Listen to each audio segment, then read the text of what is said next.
50,000 বছরের রাস্তা হবে, যার যার কবর থেকে হাসরের মাঠ। ফুলচেরাতে পুল হবে 30,000 বছরের রাস্তা।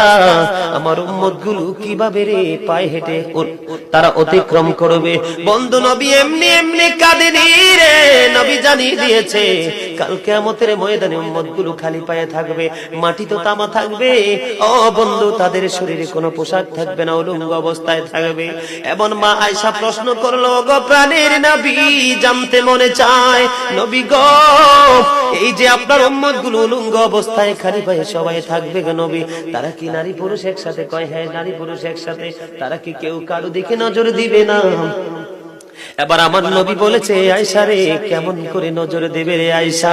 বন্যার পানি যেমনি প্রবল বেগে বৃদ্ধি পেয়ে পৃথিবীর মানুষগুলোকে গ্রাস করে ফেলে, কাল কিয়ামতের দিন এই জাহান্নামের আগুন মানুষের দিকে বন্যার মতো প্রবল বেগে ছুটে এসে মানুষকে ঘিরে ফেলবে।